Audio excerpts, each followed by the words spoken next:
Assalamualaikum warahmatullahi wabarakatuh. Perkenalkan, nama saya Kiran Asri Fikriani dengan 3 digit NPM terakhir yaitu 071. Saya dari kelas C akan mengentaskan tugas ujian tengah semester dari mata kuliah keterampilan bicara. Kali ini saya akan mendongeng tentang si kecil yang cerdik juga buaya yang bodoh. Pada suatu hari, sang kancil tengah berlari untuk menghindari kejaran dari petani yang selama ini selalu ia ganggu.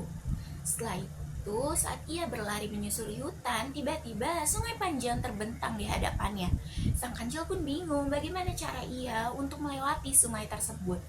Bahkan, di dekat sungai itu ada segerombolan buaya yang tengah memperhatikannya, dan tiba-tiba para buaya itu pun menyergapnya. Kancil merasa ketakutan, ia memohon agar dilepaskan. Tetapi buaya tersebut tak ingin dan mengatakan bahwa kalau kancil memiliki daging yang lezat dan tak mungkin untuk ia lepaskan. Lalu kancil pun berpikir dengan keras, bahkan di keadaan yang sangat tercekik pun kancil masih memiliki ide yang cemerlang. Lalu kancil pun berkata kepada para buaya tersebut untuk melepaskan dan berjanji akan mengatakan kepada Raja Sulaiman untuk memberikan para buaya tersebut hadiah, tapi dengan satu syarat, mereka harus berbaris di sungai tersebut agar bisa ia hitung dan dibagi hadiahnya secara rata. Para buaya itu pun termakan oleh hasutan kancil, lalu mereka pun akhirnya berbaris di sungai itu. Dan kancil menaiki kepala mereka satu persatu dan menghitungnya dari 1, 2, 3, 4, 5, 6, 7, 8, 9, dan 10.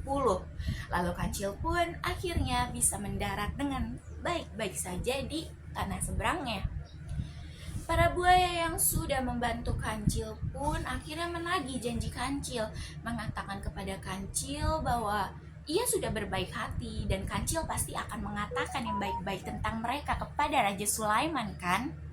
Kancil pun berkata bahwa iya, tentu saja ia akan mengatakan kepada Raja Sulaiman tentang buaya-buaya tersebut yang sudah membantunya dan baik hati sekali. Tetapi kesenangan para buaya itu pun tidak berakhir lama, melainkan hanya sebentar saja, karena saat itu juga ia melihat kancil tertawa terbahak-bahak. Bahkan saking lucunya membuat para buaya itu bingung. Mereka saling menanyakan satu sama lain seperti, kancil ini kenapa ia tertawa? Tetapi kancil pun akhirnya mengaku dan berkata bahwa sebenarnya Raja Sulaiman tidak menjanjikan apapun untuk mereka, dan kancil sengaja membariskan mereka supaya membantunya agar ia bisa menyeberang sungai tersebut. Para buaya itu tentu saja merasa malas setelahnya karena kancil sudah menipu ia.